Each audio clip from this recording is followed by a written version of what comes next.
Hello everybody, my name's Scyushi and today we have a very important announcement. I wanted to let you guys know that you can pre-download Tower of Fantasy right now.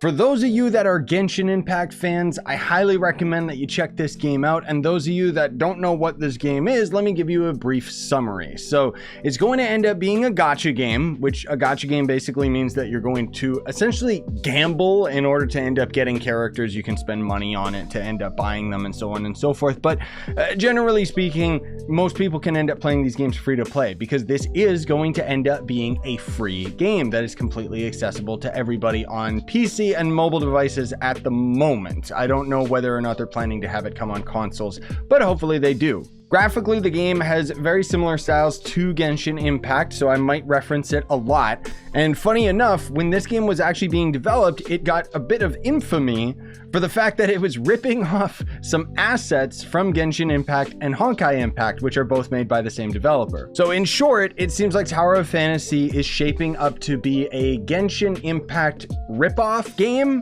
which is pretty standard for mobile games in general. I mean, when you look at Genshin Impact, as much as everyone gives that game so much credit, it is essentially a complete knockoff of Zelda Breath of the Wild. But the big reason why I'm really excited about Tower of Fantasy is Genshin Impact is actually really brutal when it comes to a gacha game, where it barely ends up rewarding players for the amount of time invested into it.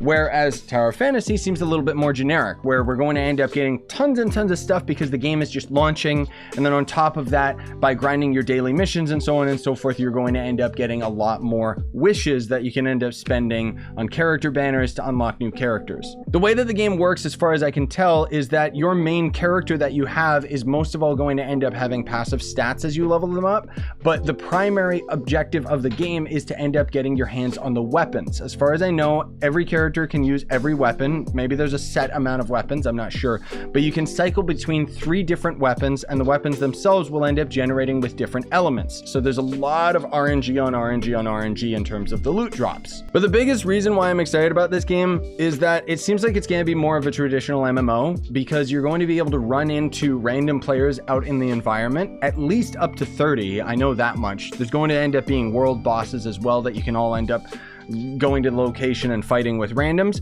but you can also party up with your friends, and apparently the co-op can go up to 10 players. There's also going to end up being guilds as well, which go up to 150 players, and although I'm not entirely sure on how the servers work right now, I'm going to be on the North American server, but then there's going to be individual channels, and I'm not sure whether or not we will be able to cycle through those, or once you pick one, you're stuck with it forever. I don't know yet. But again, to reiterate, the point is Tower of Fantasy seems to be delivering in the multiplayer aspect that Genshin Impact is not. The other thing too is that Genshin Impact is actually made in the Unity engine, which is very limiting in the way that it can end up being designed, whereas Tower of Fantasy is made in Unreal Engine, which means that the game is going to be extremely optimized for lower end PCs and even phones. But it does also mean that if the game becomes successful enough, they have a lot more room to breathe in terms of advancing the game, because the Unreal game engine just has so much more options for the developer to end up changing and adjusting things. Now, there has been a closed beta for the longest time,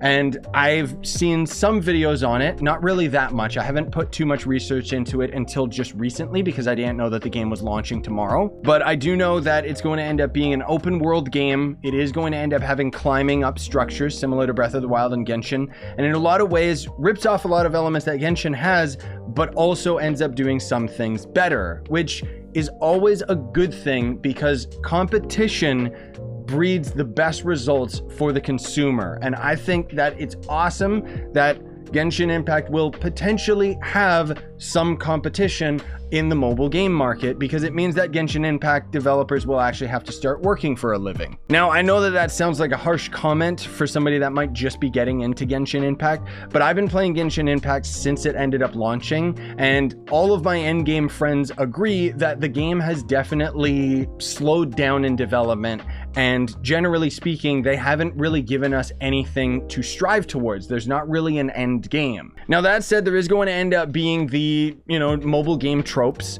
where, as far as I've heard with Tower of Fantasy, there is a limited amount of XP that you can grind per day. And so the argument is, well, you don't want to miss a single day of logging in, because then you'll end up slowly getting behind your friends in terms of your XP.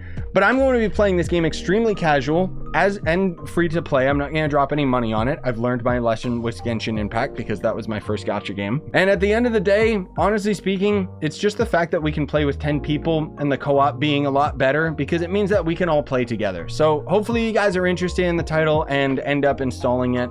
And I'll let you guys know more details of my character name and what server I'm on and stuff like that tomorrow at 5 p.m. Pacific time. That's when the servers are going to go up, and more than likely I'll be streaming it right as they're available.